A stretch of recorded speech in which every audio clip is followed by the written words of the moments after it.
பிள்ளையாண்டான் doctor ஆயிட்டான் போல் இருக்கே.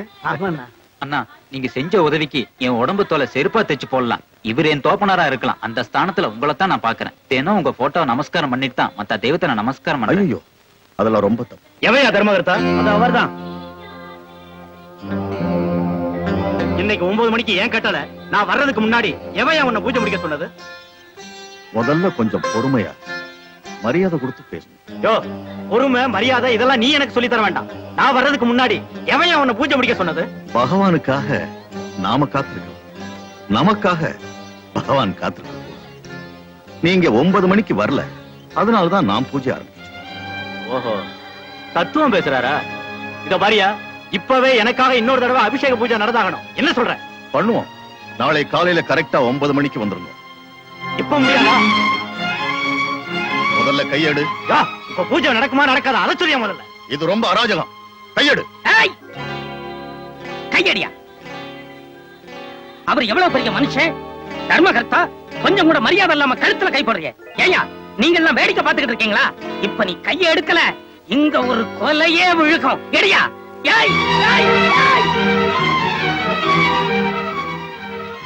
தர்மகர்த்தாங்கிற திமிர்ல தானே நீ பேசுற? நாளை காலையில நான் யாருங்கிறத காட்டுறேன்.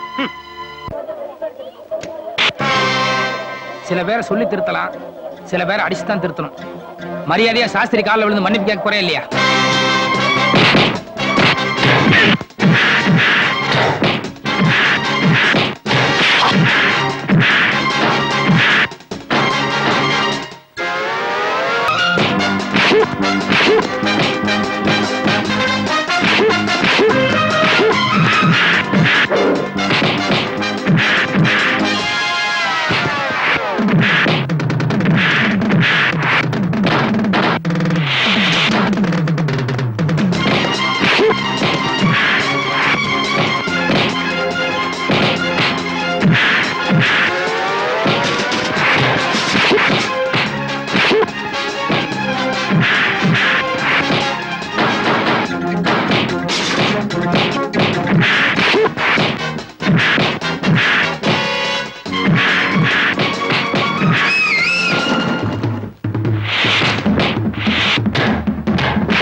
நான் பண்ணது தப்பு தான்.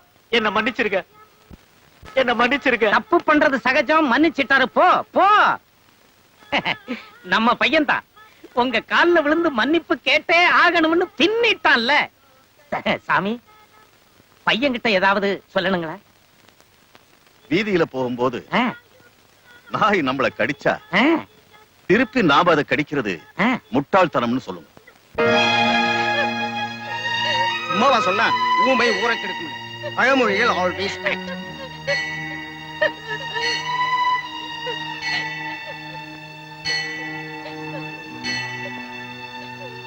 நேர்ல பார்த்தது யார் யாரு? அக்ரஹாரம் மொத்தமும் பார்த்ததுன்னா மார்க்கெட்டுக்கு போன நானும் என் ஆத்துக்காரியும் அப்பதான் தெருவுல நுழைஞ்சோம். கரெக்டா கொல்லப்புற கதவை உடைச்சுட்டு இவ உள்ள போனா. தூரத்துல இருந்து பார்த்தனா பதறி போய் பின்னாடியே ஓடினேன். அதுக்குள்ள தூளில இருந்த குழந்தை எடுத்து வளையல் நகை எல்லாத்தையும் புடுங்கிட்டான். நான் என் குழந்தைய புடுங்க போனேன். என் கண்ணத்துல பலார் பலார்னு அரைஞ்சுட்டா. அதுக்குள்ள இவெல்லாம் வந்தா. எல்லாருமா சேர்ந்து இவ கைய பின்னாடி கட்டி இங்க அழைச்சிட்டு வந்தோம். இதானா இவ உடைச்சுட்டு போன நாதிங்கி. பொம்மை நாட்டியா இருக்கிறதுனால இந்த ஒரு தடவை அவளை மன்னிச்சுடலாம்னு நான் நினைக்கிறேன். No no no no, we never encourage such things. நீ சுட்டா என்கரேஜ் such things. ரெண்டும் ஒண்ணுதான்டா. இனிமே எந்த காரணத்தை கொண்டும் இப்படி ஒரு தப்பு பண்ண மாட்டேன்னு எல்லார் காலையும் விழுந்து மன்னிப்பு கேட்கறியா? பாத்தீங்களா, மாட்டேன்னு தலையாட்டுறான். இதெல்லாம் திமிரு பிடிச்சது. பேசாம இவளை ஸ்டேஷனுக்கு அனுப்பிச்சுடுங்க.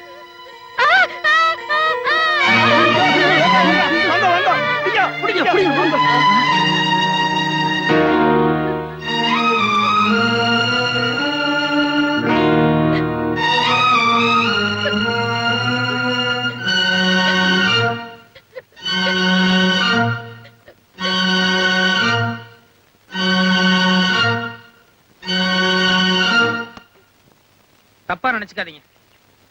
ஓட்டை அடைச்சிட்டு நாதசுரம் வாசிக்கிறதும் இப்ப நீங்க நடத்துற பஞ்சாயத்தும் ரெண்டும் ஒண்ணுதான். கை அசைக்கிறது ஒண்ணுதான் ஊமைகளோட பாஷை. அதையும் கட்டி வச்சுட்டு பஞ்சாயத்து பண்றீங்கன்னா இதுல என்ன நியாயம் இருக்குன்னு என்னால புரிஞ்சுக்க முடியல. இந்த நையாண்டிலாம் வேண்டாம். அவன் திருடனா கையோட புடிச்சிட்டு வந்துதான் இந்த பஞ்சாயத்தே நடக்கிறது. ஏம்மா கதவை உடைச்சிட்டு உள்ள போனியா? எதுக்கு? உள்ள போய் குழந்தைகிட்ட ஏதாவது திருநிய நகையா? பின்ன ஏன் உள்ள போன? குழந்தை அழுதுதா? ஏன்? அவங்க குழந்தை பசியில் அழுதுதா? சரி, நீ எதுக்கு உள்ள போன?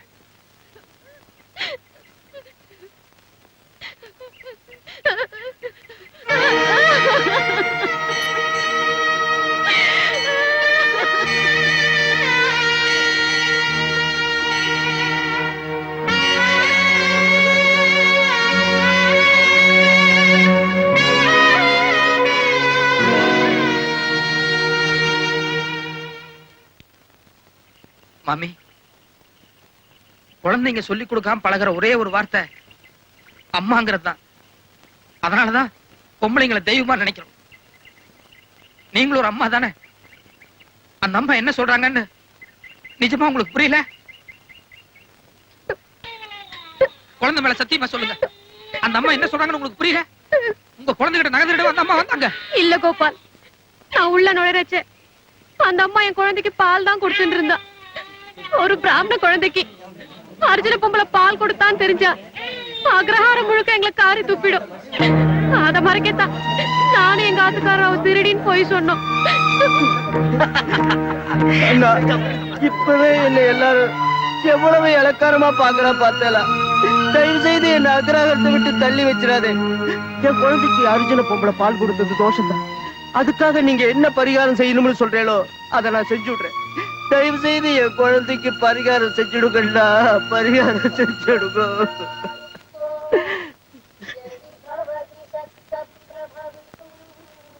தப்பான பஞ்சாயத்து கூட்டினதுக்காக பஞ்சாபகேசனுக்கு 1000 ரூபாய் அபராதம் போடு. பஞ்சாபகேசனை நம்பி ஒரு பொம்மநாட்டியை அவமானப்படுத்தினதுக்காக பஞ்சாயத்து அவகிட்ட மன்னிப்பு கேட்கு. அபராத பணம் 1000ஐயும் பஞ்சாயத்து அந்த பொம்மநாட்டிக்கே கொடுக்குது. போய் குழந்தை எடுத்துட்டு வா.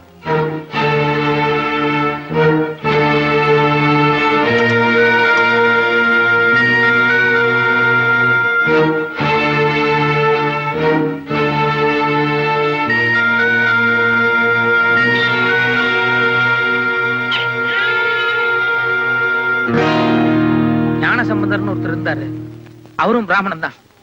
அவர் குழந்தை பிராயத்தில் அழுதப்போ உன்ன மாதிரியே தாழ்ந்த ஜாதியை சேர்ந்த ஈஸ்வரி வந்து பால் கொடுத்தா சொல்லுவாங்க. அது கூட இந்த மாதிரி பெரிய மனுஷன் சொல்லிதான் எனக்கு தெரியும். கதையா சொல்லும் போது பக்தி புண்ணியம்னு சொன்னாங்க. ஆனா அதே கண்ணு முன்னால் நடக்கும்போது தோஷம்னு சொல்லி தண்ணி தெளிக்கிறாங்க. பரவாயில்ல, அந்த குழந்தை ஞான சமுதிரம் என்னமோ எனக்கு தெரியாது. ஆனா என் கண்ணுக்கு நீ ஈஸ்வரியத்தான் தெரியுற.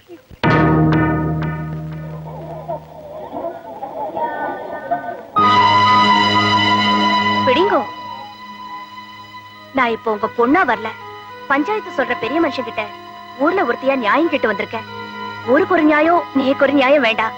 அந்த குழந்தைக்கு எவ்வளவு சுலபமா ஜலத்தை தெளிச்சு தோஷத்தை போக்கிட்டே, அதே மாதிரி என் ஆத்துக்காரருக்கும் ஜலத்தை தெளிச்சு தோஷத்தை போக்கிடுங்க.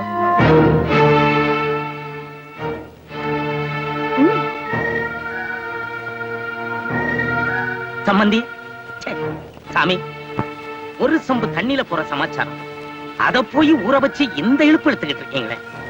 உங்களுக்கு தாத்தா ஆகணும்னு ஆசை இருக்கோ இல்லையோ, ஆனா என் பேரை என் மேல ஒண்ணு கடிச்சாதான் இந்த கட்ட வேகம். அந்த சின்ன சிறுசுகளுக்கு ஒரு பச்சை கொடி காட்டுங்க.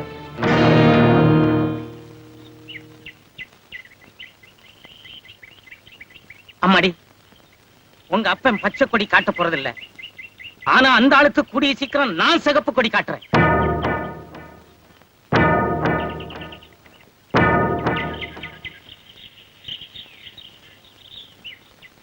மாமா, கொஞ்சம் இப்படி வாங்கோ.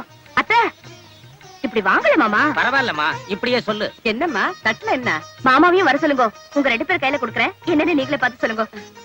அட அந்த ஆளை விடுமா, 2 நாளா மூஞ்சி உம்முன்னு தான் வச்சுக்கிட்டு இருக்காரு. என்ன எதுன்னு புரியல. நீ என்கிட்ட கூட நான் பாக்குறேன்.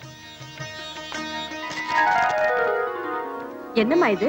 வேட்டி, கூறப்படவே, தாலி, எங்களுக்கு எதுக்கு இதெல்லாம்? புரியல? எனக்கு புரியுது. குட். மாமா எப்பவுமே ரொம்ப ஷார்ப். எதுக்குன்னு கரெக்டா சொல்லுங்க பாக்கலாம். இந்த கூறப்படவையும் தாலியும் என் பையனுக்கு இன்னொரு கல்யாணம் பண்றதுக்காக. யோ, உனக்கு ஏதாச்சும் இருக்கா? பாவம், அந்த பொண்ணு எதை நினைச்சு கொண்டாந்ததோ. நீ பாட்டுக்கு என்னென்னமா வளர்ற? வளரலடி. நம்ம 2 பேத்துக்கும் 60ஆம் கல்யாணத்துக்காக தான் அந்த பொண்ணு இதெல்லாம் கொண்டாந்துருக்கா. அது எனக்கு புரியுது. ஆனா 60ஆம் கல்யாணம்னா என்னன்னு தான் அதுக்கு புரியல. இந்த பாருமா, அந்நியமா குடித்தனம் நடத்தி 5-6 பேர பிள்ளைகளை பார்த்து எல்லா சுகத்தையும் ஆண்டு அனுபவிச்சுக்கிட்டு இருக்காங்களே, அவங்களுக்கு தான் 60ஆம் கல்யாணம்.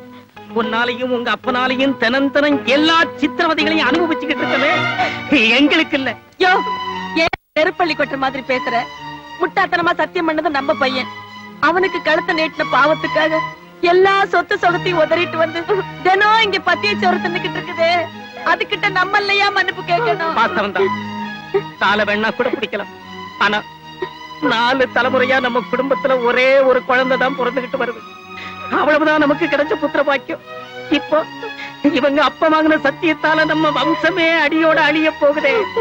இந்த கொடுமையை நான் எப்படி தாங்கிக்கிறது? என் தலையே போனாலும் சரி, இன்னொரு கல்யாணத்துக்கு நான் ஒத்துக்க மாட்டேன். அப்ப சரி, உன் தலை போகாது, என் தலை தான் போகும்.